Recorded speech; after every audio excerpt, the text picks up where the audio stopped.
Well, the Perfect Match Season 3 finale is here, and the results have been tallied, the votes cast, and after finding out who won, all I've got to say is... My disappointment is immeasurable, and my day is ruined. So where we last left off, and if you haven't, go check out my other videos on the full season, Sandy here was put on one of the final dates of the season with her original trial marriage partner from the Ultimatum Season 3, JR, who, even at the 11th hour, seems determined to barge his way back into the villa, meaning Sandy now has a choice. Does she go for the man who kissed a bunch of other women behind her back, or this guy? A lot of guys wish they could dickmatize a girl. I can do it. But Sandy says, you know what, JR, we've already been here and I'm not going back. So JR stomps his feet out the door one more time this season. But still, some of the things JR has said about Louis has stuck in Sandy's mind. Mainly that it's clear that she deserves a man who doesn't treat her the way that Louis treated her. So while these two do match for tonight, she's not quite sure how things are going to go once the show is over. And spoiler alert, probably not well considering this pick came out the other day, before the finale even aired. Otherwise, pretty much all of our standard couples match up for the night as usual. Lucy with Daniel, AD with Ollie, Madison and Freddie, Ray and Rachel, and Scott even swallows his pride and decides that Juliet coming in holding hands with Carrington, while Sucky, didn't technically cross the line. You know, I adore you. I genuinely adore you. No, don't tell me that. I can't deal with feelings. Okay, y'all, there's like less than an hour left in this episode. How are we about to pick a perfect match couple? This is the finale. Okay, then. I don't do feelings anymore. Neither do I. However, Juliet feels like, by putting aside all that hand-holding stuff, maybe Scott's showing some signs of maturity, which was her biggest concern about him. So she decides that she's going to match with Scott, which really ticks off Carrington as Juliet told him on their date that she didn't think Scott was her perfect match. So Carrington then goes, you know what will really show Juliet some maturity? Running over to Scott and tattling. Everything was, you're too young, I'm not my perfect match. What, me? She said that about me. Go ask. Love, let's go. Let's go. Let's walk out. So Scott, he just leaves. And look at Carrington's smiling face through all of this. Scott storms on out of there and Carrington's just following behind him like... Come on! Let's go! Juliet was a plant, she would be a Venus flytrap because she looks not too dangerous, but then she will trap your ass and then you will die. Alright, this man needs to get into the poetry game. And yeah, this show gets truly unhinged when they play this sad montage of Juliet as she now has nothing to do but just walk out the door, cause there is literally no one to match with unless she wants to proposition the camera operator. I have learned I'm the best, and everyone else around me is probably just crazy.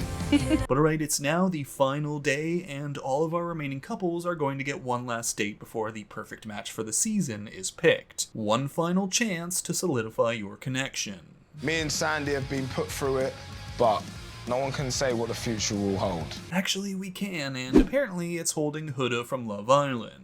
As for Madison and Freddie, they're feeling really close, but are also aware of the realities of their situation once filming ends, cause Minnesota is about 4,000 miles from the UK. And if you remember from Love is Blind UK Season 1, Freddie's got his brother, and he's not willing to move away from him to the States. What about you moving to like Manchester?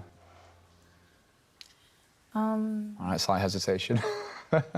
No, I would do it. Yeah, I don't know about the status of this one, but some people have sleuthed out that maybe Freddie does end up with someone from the show, though perhaps not Madison. And to add fuel to that fire, he did say this in a recent podcast interview. If you had to pick another girl to match with from this season, who would it be and why?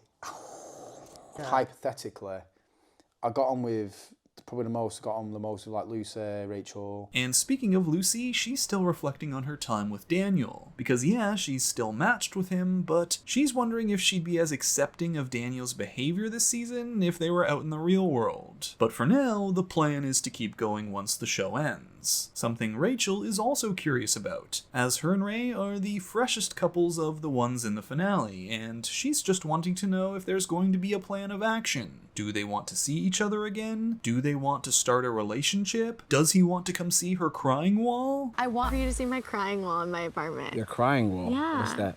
I have a wall of like all my friends crying.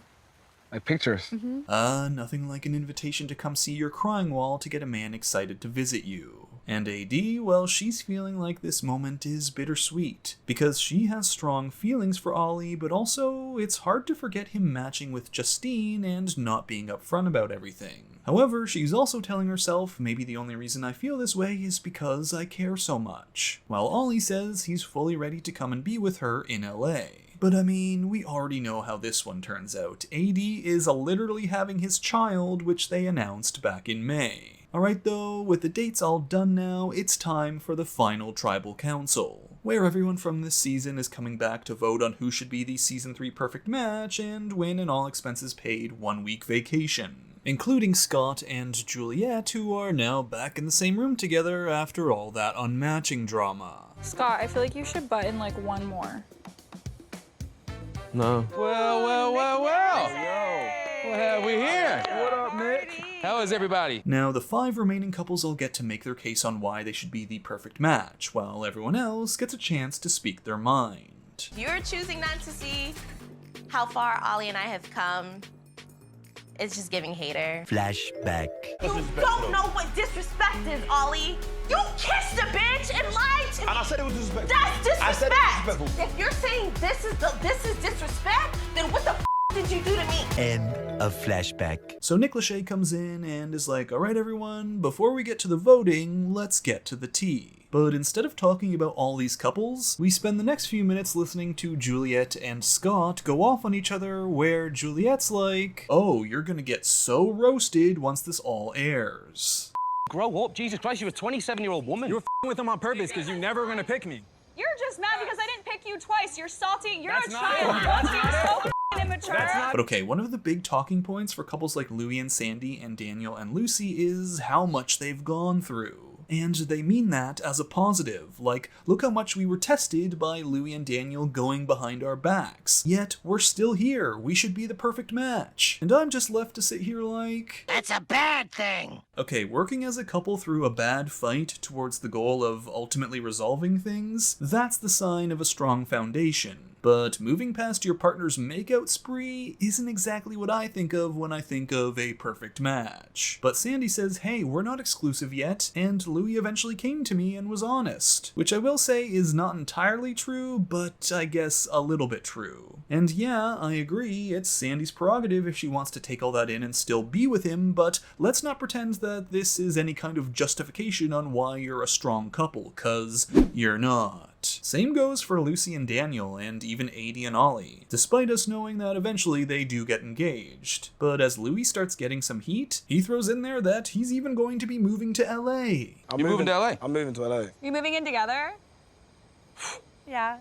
Might. But No doubt. And I mean, do we even need to talk about Lucy and Daniel and everything that happened there? Because I mean, when you're getting responses like this from the woman who was making out with Daniel and getting her thigh licked by him... I don't know much about you, Lucy, but I think you're well deserving of something wonderful, and it's sad to see that that's what, like, you would want to accept. So what, you're telling me you're not voting for Daniel and Lucy to be the perfect match? And Juliet chimes in going, we all knew you were going back to Sandy and you were going back to Lucy, so maybe the people you made out with at the mixer are feeling a bit used. To be clear, I don't feel disrespected. I wasn't the woman that those men had to crawl back in bed with. That's what I find to be disrespectful. And others start saying their actions at the whole mixer day is giving I'm just here for a fun boys trip and not I'm here to potentially find my perfect match. So it seems like the only two couples that really have a shot here are AD and Ollie and Freddie and Madison. with no one, not even really Cody, having anything bad to say about the latter. However, Nick then introduces a new twist. There's going to be one last compatibility challenge where the couples will have to answer questions and then match their answers. But miss one match and you're eliminated. Only the final two couples will get to be voted on for the perfect match winners. Now, things start off pretty easy with questions like when is your partner's birthday, and everyone passes. But then Madison and Freddie are just gone when they miss the question where did you have your first kiss, which was actually in the pool. And Ray and Rachel go with them when they misremember the location where they kissed after the first time they matched. Then the next question is, what's a flaw your man has but you can live with? How do you spell jealous?